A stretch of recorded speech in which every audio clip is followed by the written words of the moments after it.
Yo no quiero que llegue un día en el cual mis hijos o mis nietos me pregunten, y cuando todo eso estaba teniendo lugar, cuando se le decía a la gente de que estaba bien asesinar a sus hijos, cuando se asesinaban millones de seres humanos todos los años antes de nacer, ¿vos qué hiciste?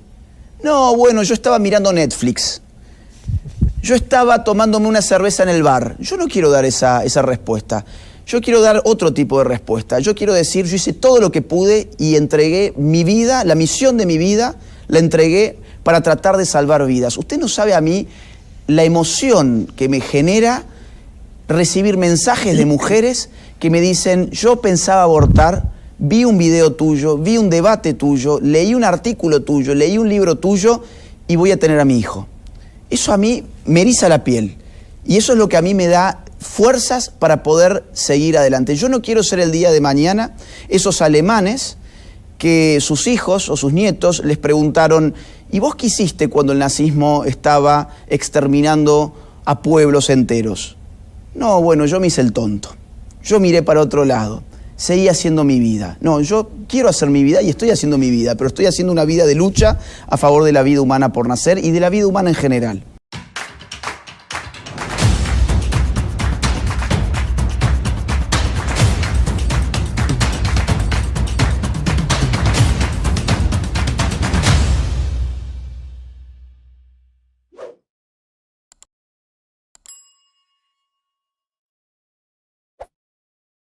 Agustín está asediado porque todos los programas lo quieren en estos días. Bueno, arrancamos con una buena noticia porque no incluyeron las causales en el, por lo menos a nivel de comisión. Pero yo quisiera que tú las trates porque cualquiera que no esté informado diría, oye, pero si la vida de la madre está en peligro, ¿cómo vamos a obligarlo a que tenga un niño?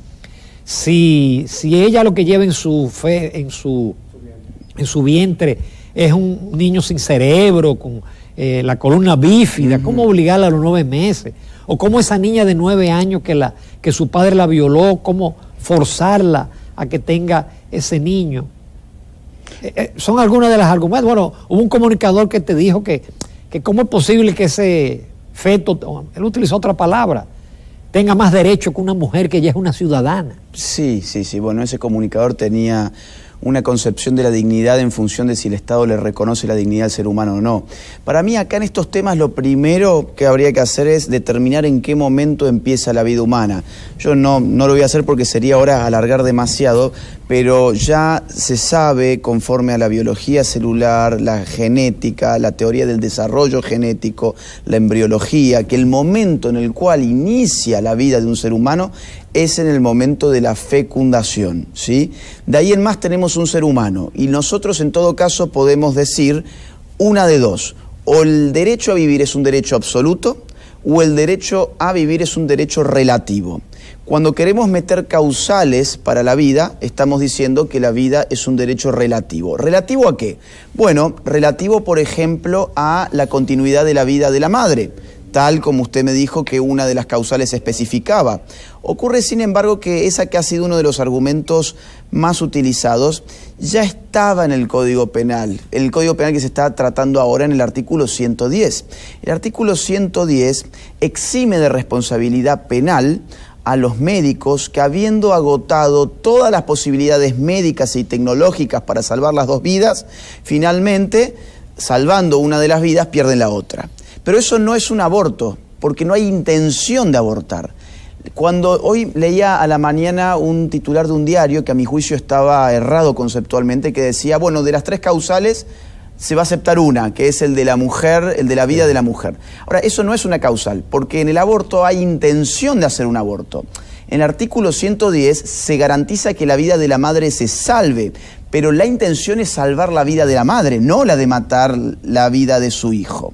Entonces, cuando se agotan todas las posibilidades y médicas y tecnológicas y lamentablemente la criatura en el procedimiento fallece, el médico no va a ser penalizado y eso está muy bien que así sea, porque no se le puede pedir a los médicos algo imposible. La ciencia médica ha avanzado muchísimo, afortunadamente, pero hay casos en los cuales finalmente no se puede hacerlo todo. Lo cierto es que las causales son 3.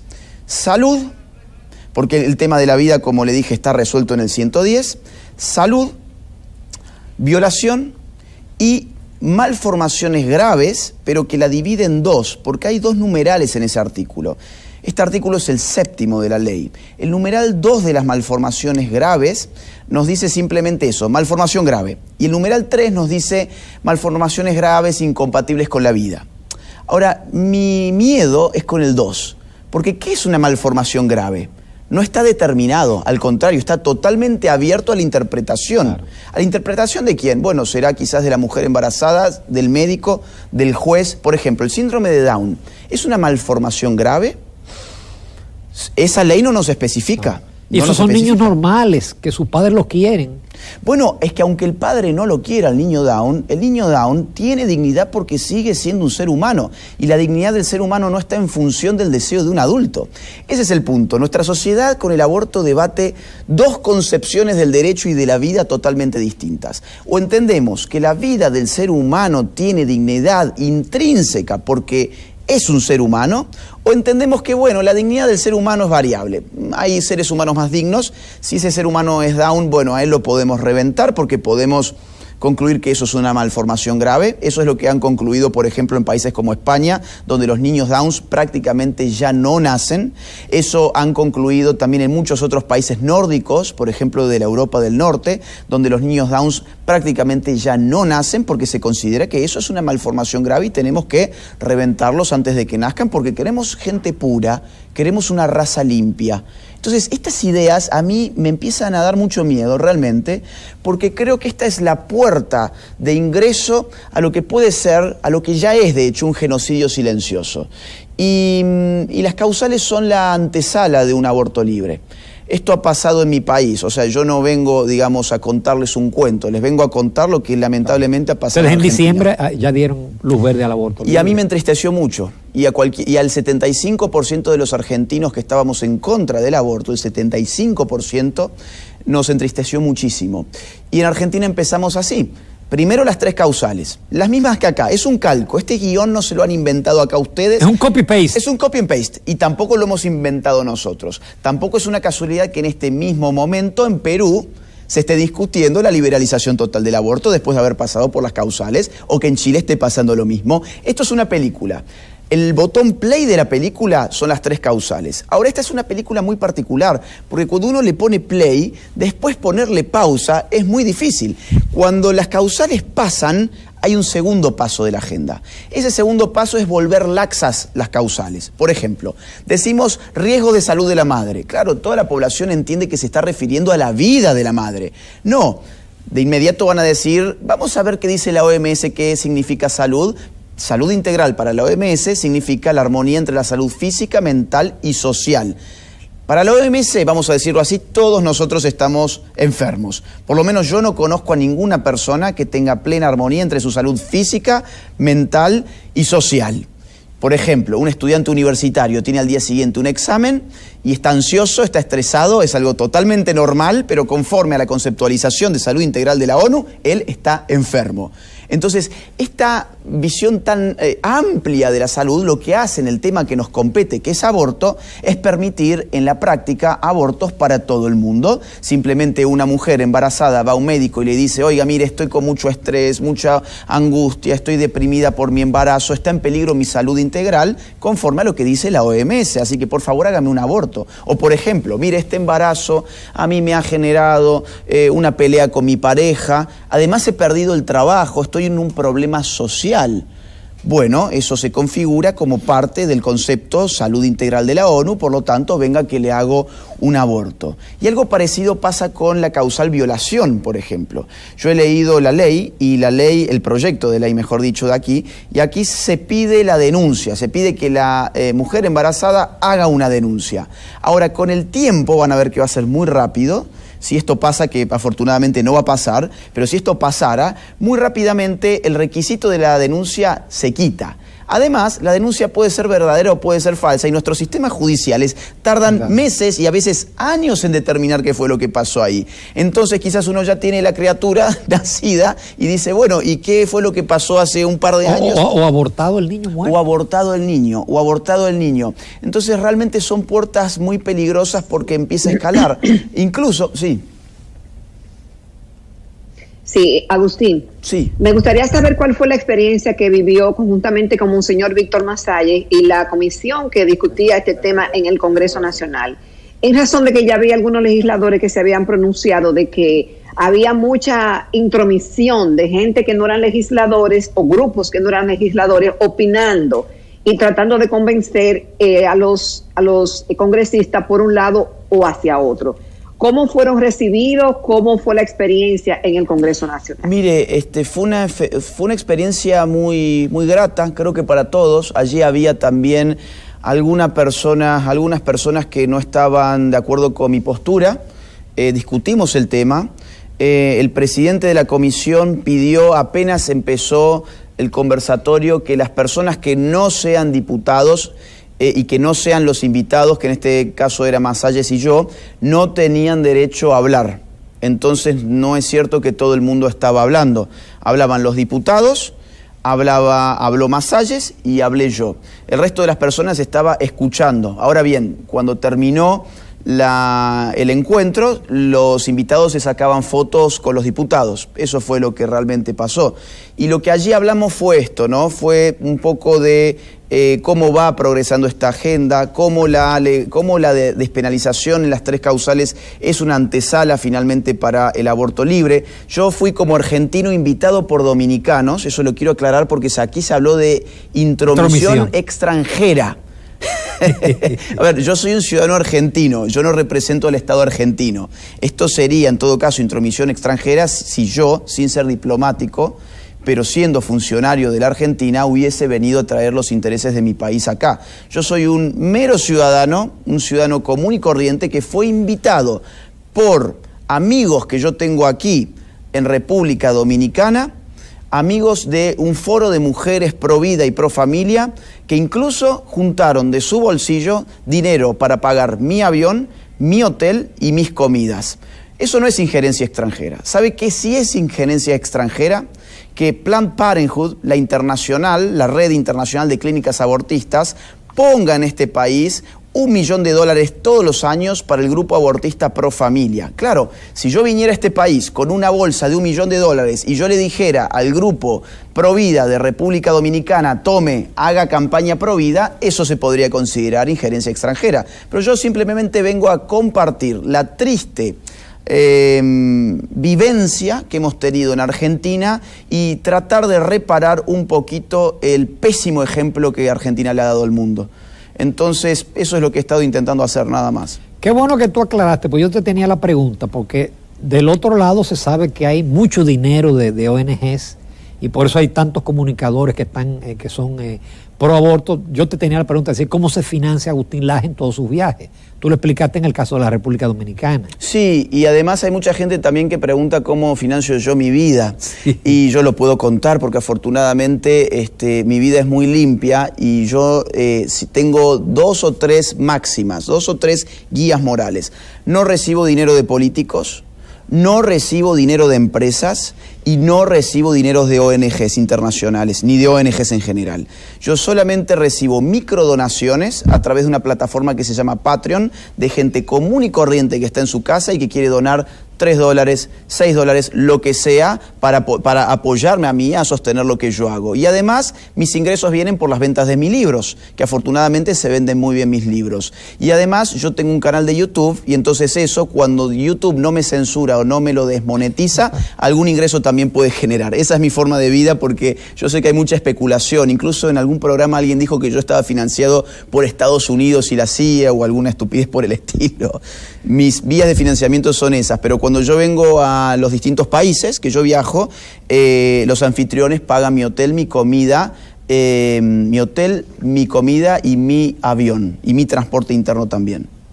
Me gustaría, señor Laje, que compartiera con nosotros cómo comenzó todo esto, cómo comenzó esta esta participación suya a nivel internacional con el tema de la vida y de esa agenda que usted dice que tienen algunos países o que tiene un país en particular para que nosotros cambiemos y que nos vayamos por esa agenda.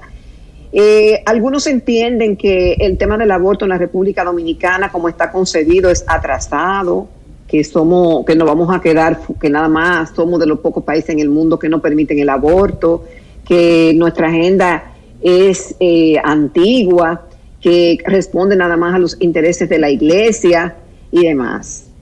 ¿Qué opina de todo esto y cómo comenzó, cómo se involucra Agustín Laje en esto y tiene una presencia internacional en el tema de la vida?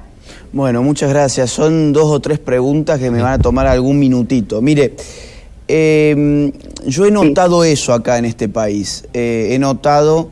Yo no he conocido el país, las 3 veces que vine he conocido los hoteles y los estudios de televisión, lamentablemente nunca he ido ni siquiera al mar, pero sí he conocido mucho a la gente, eso sí, he conocido mucho a la gente. Y he notado que hay una suerte de sensación de que República Dominicana se puede quedar fuera del mundo, ¿no? Hay como un sentimiento como si el dominicano estuviese por detrás del mundo siempre. Y como si además hubiese una historia ya escrita que hay que seguir ese guión y estamos yendo todos hacia un lugar y entonces tenemos que ir todo el mundo entero hacia un lugar. Mire, hubo una época en la cual parecía que todo el mundo iba hacia el comunismo. Hubo una época en la cual parecía que gran parte del mundo iba hacia el nazismo. Que el mundo o parte del mundo vaya hacia un lugar no significa que ese lugar sea bueno. Porque los muchos hagan algo, no vuelve bueno aquello que los muchos hacen. Eso se llama en lógica falacia ad populum. Es decir, porque muchos dicen tal cosa, esa cosa es verdadera. Porque todos han legalizado el aborto, entonces es porque el aborto verdaderamente es algo bueno. Eso es una falacia. Hubo un tiempo en la historia donde todo el mundo pensaba que la Tierra era plana. Bueno, la Tierra no era plana porque su composición no estaba en función de lo que todo el mundo pensaba, sino que todo el mundo pensaba mal porque la Tierra era redonda. Entonces yo me pregunto, ¿por qué República Dominicana no puede tener razón? ¿No puede tener razón porque 194 países han legalizado el aborto? Me parece a mí que ese es un argumento muy falaz en términos lógicos. Eso se llama falacia ad populum. Por otra parte, he encontrado también acá algo que le llaman el complejo de, y le ponen un nombre inca, de muy difícil pronunciación para mí, que vendría a ser un complejo como... De Guacanagarí. Eso mismo. Claro, y yo analizo y veo que, por ejemplo, yo fui al Congreso de la Nación. Y entonces todos estaban, ¡ay, ahí están todos los que tienen el complejo del Inca y no sé qué! Porque a Laje no se lo escucha en ningún lugar y nosotros sí lo escuchamos porque somos acomplejados. Y entonces queremos que un extranjero venga a decirnos tal y cual cosa. Mire, yo le cuento, yo he estado disertando en el Congreso de México, en el Congreso de Costa Rica, de Colombia, de Uruguay, de Chile, de muchísimos países de la región, de Perú. Y nadie en esos países dijo que me habían invitado porque el pueblo tenía un complejo de no sé qué inca. Entonces yo veo que acá puede realmente haber un complejo de que República Dominicana o se parece a todo lo que hacen los otros países o somos acomplejados. Eso por un lado. Por otro lado, paradójicamente República Dominicana se puede convertir en una luz de esperanza para muchos pueblos y dar un grandísimo ejemplo a muchos pueblos que están sucumbiendo a esta agenda, que es una agenda impuesta, donde hay mucho dinero y después lo podemos hablar a eso. Puede ser una luz de esperanza. Yo vengo acá a ayudar a que los niños por nacer no sean asesinados antes de nacer, y vengo a tratar de reparar, como dije hace un rato, el pésimo ejemplo que dio Argentina, esperando que en República Dominicana se dé un gran ejemplo que otras naciones puedan imitar, y eventualmente la mía. ¿Por qué yo hago esto, que fue la otra pregunta? Porque yo no quiero que llegue un día en el cual mis hijos o mis nietos me pregunten, ¿y cuando todo eso estaba teniendo lugar? Cuando se le decía a la gente de que estaba bien asesinar a sus hijos, cuando se asesinaban millones de seres humanos todos los años antes de nacer. ¿Vos qué hiciste? No, bueno, yo estaba mirando Netflix. Yo estaba tomándome una cerveza en el bar. Yo no quiero dar esa respuesta.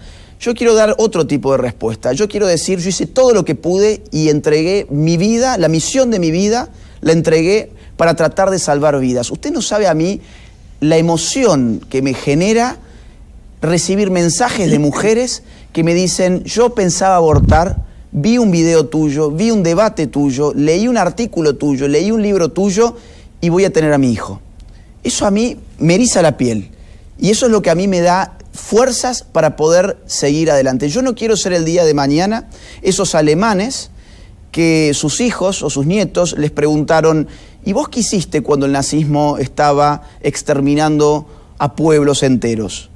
No, bueno, yo me hice el tonto. Yo miré para otro lado.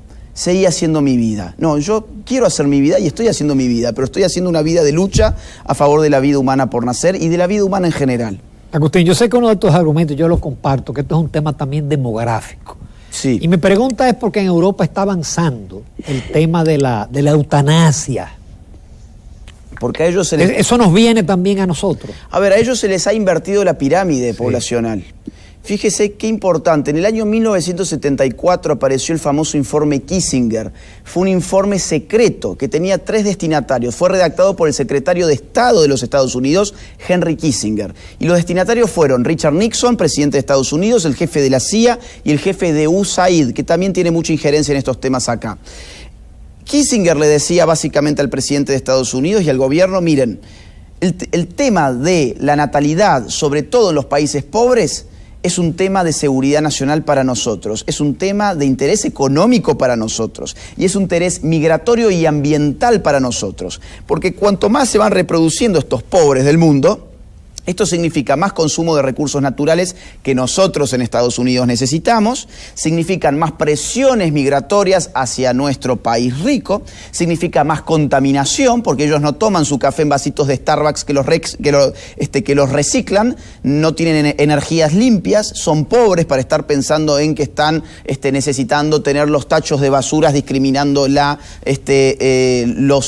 bienes que van arrojando allí. Entonces, estos tipos son un peligro. Vamos a tratar de que se empiecen a reproducir menos. Y ese informe lo que les pide a Estados Unidos es que se ponga al frente de campañas por el aborto en los países porque ningún país ha reducido su natalidad sin recurrir al aborto. Ahora, esta agenda la aplicaron también en los países ricos, no lo aplicaron solamente en los países pobres. De hecho, los países pobres fueron los que más han resistido. Y hoy vemos países ricos que han aplicado desde hace décadas esta agenda y estamos viendo sus consecuencias poblacionales. España, por ejemplo, su tasa de nacimientos es 1.1. Es decir, es menos de la mitad de lo que una sociedad necesita para recambiar sus generaciones. Con 1.1 yo no puedo cambiar, yo no puedo tener nuevas generaciones que sean capaces de reproducir mi sociedad. Entonces, ¿qué está pasando en España? Hay una pirámide invertida. Tenemos muchos viejos y muy poquitos jóvenes. ¿Cómo se sostiene un sistema provisional en esas condiciones? ¿De dónde sale la mano de obra en esas condiciones? Además, tenemos muchas bocas que alimentar de personas que ya no pueden trabajar por su edad. Bueno, tenemos aborto, ahora necesitamos eutanasia. Primero para los niños por nacer, después para los ancianos inútiles que ya no nos sirven para el sistema productivo. Y además vamos a tener que empezar a traer gente de afuera, porque acá ya no queda gente que trabaje. Abrimos las puertas y que vengan de otras civilizaciones. Entonces, por eso España hoy está llenándose de otras civilizaciones que en muchos casos son muy violentas contra la mujer, que están generando muchos problemas en estos sentidos. Y no solamente en España, en Suecia también. En Suecia ya hay barrios donde uno no puede ingresar. La policía ya no tiene control en muchos barrios de Suecia porque ahí aplican la ley de la Sharia, no aplican la ley sueca. Entonces, lo que termina pasando en estas sociedades es que se autoaniquilan. Quisieron controlar el nacimiento y destruyeron su sociedad. Muy bien, muy bien. Y la parte... Sí, Agustín. Sí. Vi en una participación suya que usted argumentaba el tema de que, bueno, la madre no quiere el niño, la familia no quiere el niño, pero hay una gran cantidad de personas que están solicitando niños en adopción y que el sistema es tedioso, es largo y muy complicado y muchos desisten por la cantidad de requisitos y por lo largo del mismo. Y usted planteaba el hecho de que esos niños que no se quieren, pues que vayan a esos centros de adopción y que se facilite la adopción de estos niños. ¿Eso sería una solución? Mire, acá hay muchas políticas públicas por hacer. Lo que pasa es que la política pública más fácil de todas es el aborto. Nos dicen, con aborto vamos a solucionar todos nuestros problemas y se acabó, y después los problemas siguen existiendo por todas partes. Les voy a dar algunos datos. En todas nuestras sociedades hay más parejas demandando un niño para ser adoptado que ofertas de niños en adopción. Pero ¿qué ocurre? ¿Por qué esto está funcionando tan mal? Porque las parejas generalmente lo que quieren son niños muy chiquitos, muy pequeños. Y al revés, lo que genera el Estado con su burocracia, que suele durar años, es que como dura años estos trámites, le terminan llevando a la casa a un niño que ya tiene 8 años y que ha pasado 8 años de su vida en un orfanato esperando a que los burócratas de un Estado terminen de llenar los papeles. Entonces, una buena política pública sería buscar la manera de acelerar, desburocratizar el sistema de adopción.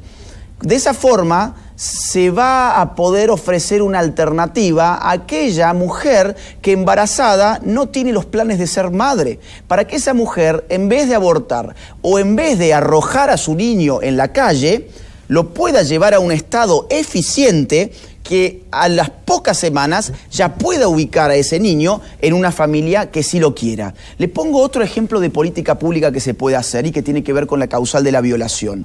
Claro, porque todo el mundo piensa, bueno, solucionamos el hecho horripilante de la violación si hacemos que la niña aborte. Ya está, nos olvidamos todos, esto ya pasó, abortó la niña, ya puede ser feliz. Vuelve al mismo entorno y en el mismo entorno la vuelven a violar.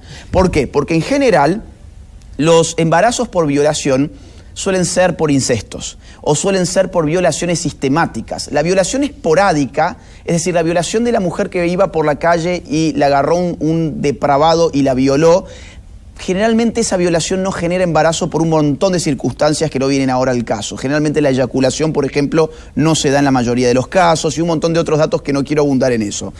Pero ¿qué ocurre? Sí hay embarazos por violación en contextos incestuosos.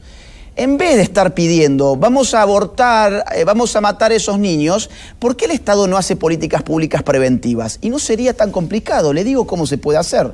Se manda a sociólogos y a trabajadores sociales y a psicólogos a hacer trabajo de campo a las zonas donde los incestos se están produciendo y se empieza a armar un modelo de probabilidad de incesto. En este modelo tenemos que responder muchas cosas. ¿En qué clase económica, en qué condiciones económicas, mejor dicho, se suelen dar los incestos? ¿En qué tipo de vivienda se suele dar los incestos? ¿En qué tipo de habitación? Es decir, ¿duermen todos en la misma habitación? ¿Duermen todos en el mismo colchón? ¿Qué tipo de instrucción pública, qué tipo de instrucción educativa tienen las familias en las cuales hay un miembro que ha sufrido incesto? ¿Qué tipo de vínculos con las drogas tienen las personas que han cometido actos incestuosos? ¿Qué tipo de vínculo con el alcohol tienen esas personas? ¿Qué tipo de patologías psicológicas o psiquiátricas podemos encontrar en esas personas? Y un montón de otras preguntas más que nos podemos hacer y elaboramos un cuadro de probabilidad. Con ese cuadro de probabilidad el Estado puede prevenir, porque dice, oiga, tenemos alarma roja, en esta zona nos da que por aquí hay una serie de condiciones que coinciden con nuestro análisis, vamos a ver qué está pasando ahí, antes de que sea tarde. Vamos a entrevistar a los miembros de esa familia, llevamos psicólogos, trabajadores sociales, y en vez de decirle a la población, mire, le voy a solucionar el problema del incesto, vamos a abortar. No, vamos a solucionar los incestos para que no haya incestos. Porque el aborto no soluciona ningún incesto. El aborto, en todo caso, soluciona una injusticia, pero con otra injusticia. Agustín, nos quedan pocos minutos. Tú partes de dos principios de que el aborto tiene una pata que es la demografía, pero tú dices que hay una pata que es el negocio. Sí. ¿Por qué? Claro, a ver, acá el feminismo y estas chicas que están acampando allí afuera y en general tienen en todos los países el mismo eslogan, los mismos símbolos, las mismas palabras, los mismos discursos, los mismos proyectos de ley que son copy and paste, y esto es porque tienen los mismos financistas. Y llamativamente, lo primero que hacen estas militantes es hablar de aborto gratuito cuando quieren la legalización. Queremos que esto sea gratuito. No, no, no. El aborto nunca es gratuito. De hecho, no hay nada gratuito salvo el aire que respiramos y por ahora. El aborto sale dinero.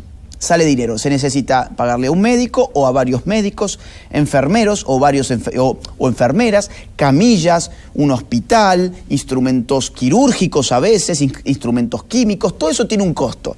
El tema es quién sustenta ese costo. Bueno, lo puede sustentar el privado o el sector público. Ahora bien, eso genera mucho dinero. Por eso, IPPF, que es la Internacional de Planificación Familiar, la IPPF, que lo pueden encontrar en su sitio internet como ippf.org, tiene para el año 2016 ya más de 46.000 establecimientos abortivos. Repito el número, 46.000 establecimientos abortivos según el informe financiero del año 2016. Para ese año McDonald's tenía en el mundo 33.900 sucursales. Es decir, había más establecimientos abortivos de IPPF que sucursales de la marca más famosa de comida chatarra. Ahora, hacerse un aborto no cuesta lo mismo que comerse una Big Mac. Hacerse un aborto, ¿cuánto cuesta? Bueno, por ejemplo, Planned Parenthood de Estados Unidos, cuya página en internet se encuentra como PPFA, nos dice que un aborto cuesta hasta $1.500 dentro de las primeras 12 semanas. En el año 2014, Planned Parenthood, solo en Estados Unidos, llevó adelante más de 350.000 abortos. Usted multiplique esos números. El negocio es impresionante. El negocio del aborto es el negocio de la muerte. Por eso financian a movimientos feministas y abortistas, porque cada país que legaliza el aborto le supone a esta internacional del aborto una nueva puerta que se abre para seguir expandiendo sus clínicas y seguir abultando sus cuentas bancarias. Qué pena no tener más tiempo, pero Agustín, estamos muy agradecidos de tu participación. Gracias a ustedes. Sabemos de tu agenda y caray, la próxima vez que vengas al país esperamos tenerte de nuevo. Con mucho gusto, ha sido un placer, gracias. Este video, al igual que todo mi trabajo, es posible gracias a las colaboraciones económicas, libres y voluntarias que estoy recibiendo a través del sistema de Patreon. Gracias a todos los donantes. Y si vos valorás mi trabajo, te invito a que puedas colaborar también conmigo en esta batalla cultural a través del sistema de Patreon. El link está en la descripción de este mismo video.